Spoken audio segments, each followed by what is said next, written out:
Eh bien, bonsoir à tous et bonsoir à toutes. Alors, on va faire un petit tuto électronique aujourd'hui, hein. Si comme moi, vous êtes un peu bricoleur, je pense que tous ceux qui font un peu de lighting show, un peu de décoration de Noël un peu spécifique, qui ne se contentent pas simplement d'acheter de la décoration et qui travaillent notamment avec les logiciels qu'on connaît très bien, hein. Donc, je suis tombé sur mon projecteur, hein, effet neige, hein, donc tout le monde le connaît, cette petite boule qui tourne. Alors, pour ceux qui ne savent pas comment ça fonctionne, on a une rangée de LED. Alors là, c'est du RGB, hein, donc du blanc, froid, du rouge, du vert et du bleu. Le système, la boule, elle tourne, et elle crée simplement un effet. Là, j'ai une petite lampe, hein. Vous voyez, sur la table. Bon, c'est une lampe frontale, certes. Donc, on a l'impression que c'est la neige qui tombe. Bon, bref, on va pas s'éterniser là-dessus. Donc, très déçu, parce qu'en fin de compte, c'est un projecteur que j'ai acheté l'année dernière. Il a simplement tourné que l'année dernière.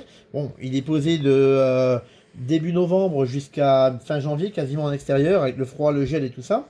Donc, il n'y a pas de trace d'eau dedans, mais j'étais très déçu. Donc, je vais vous donner une astuce très très simple. Alors, il faut bien sûr s'y connaître un tout petit peu en électronique, mais ça pourra peut-être vous donner une idée. Donc, pour ceux qui savent ce que c'est un moteur pas à pas, hein, on en a dans les imprimantes 3D, dans les graveuses laser, enfin, dans les imprimantes classiques aussi. Donc c'est un moteur qui tourne à une fréquence bien donnée, il reçoit un signal d'une carte électronique, c'est pas un moteur on branche et il tourne à la vitesse, voilà. Donc il est géré par un système électronique. Donc il a une cadence, une horloge. Et en fin de compte, mon projecteur très déçu, j'ai dit mince, qu'est-ce qui se passe? Pourquoi il ne tourne plus mon moteur? Et en fin de compte, donc cette petite bébête là, c'est un quartz. Donc pour ceux qui regarderont sur internet, hein, ce que c'est un quartz d'horloge, je vais y arriver. Donc vous verrez à quoi ça ressemble. Alors il y en a dans tous les formats, il y a ce format là. Il y en a de ce format comme je vous ai montré. Et puis bon, moi comme ça fait très longtemps que je travaille en électronique, j'aime bien bricoler. Donc j'ai toujours regardé les quartz, hein, j'en ai toutes les sortes.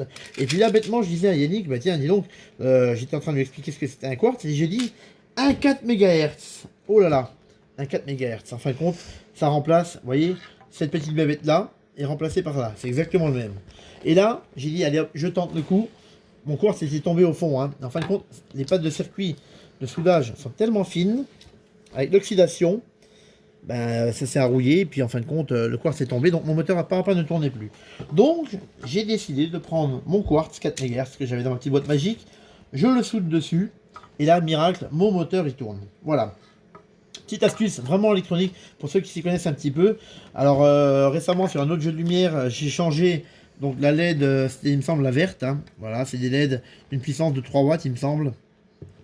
Donc c'est très simple, on chauffe. Il ne faut pas oublier de remettre la pâte thermique parce qu'en fin de compte, il y a un dissipateur en alu derrière parce que ça chauffe quand même pas mal, hein, pour l'électronique qui est là. Voilà. Donc je suis content, j'ai réparé mon petit jeu de lumière. Voilà. Donc là, mon moteur pas à pas retourne. Donc demain ou tout à l'heure, je vais gratter un petit peu les soudures, hein, qui sont pas très très propres, les refaire éventuellement et donner un petit coup de vernis. Très important, toujours mettre les projecteurs à l'abri de l'humidité éventuellement. Alors, il y a la possibilité de les mettre sous les cloches. On trouve dans les points verts, magasins verts, Jardiland, tous les magasins de jardinage, les bons magasins de jardinage, on trouve des cloches pour cloches à salade. Et on peut mettre éventuellement un jeu de lumière en dessous, ça protège un peu l'humidité quand même. Voilà. À savoir que si vous couvrez de trop le jeu de lumière, la condensation reste dans le jeu de lumière. Donc ça, c'est pas bien non plus. Voilà. Donc on a réparé le petit jeu de lumière. Je vais vous montrer. Le moteur tourne. Hop, je le branche. Désolé, je passe devant la caméra. Et là, on constate que mon moteur il tourne et ma LED est allumée. Voilà. LED blanche et le moteur tourne.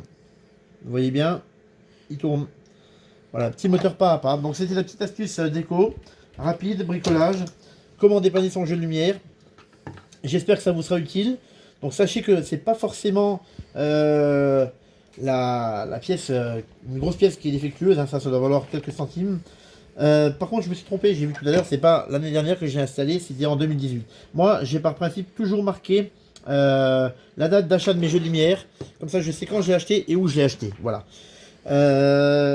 Petite astuce, enfin sur ce jeu de lumière là, il est cadencé. Vous allez dire pourquoi mettre autant d'électronique sur un jeu de lumière. Donc, si vous en avez plusieurs qui sont installés au même endroit sur votre façade, et ben ils tournent à la même cadence. Il n'y en a pas un qui tourne plus vite que l'autre. Ils tournent exactement à la même cadence. On pourrait dire qu'ils sont synchronisés. Donc vous n'allez pas avoir une tombée de neige rapide, une lente. Bon, après vous pouvez faire de la variation de vitesse sur certains jeux. Et c'est pour ça qu'on met de l'électronique aussi poussée dedans. Voilà, j'espère que j'ai été clair. Bon, il est tard. Il est pratiquement minuit. Je vous souhaite une bonne soirée. À très bientôt. Bye bye.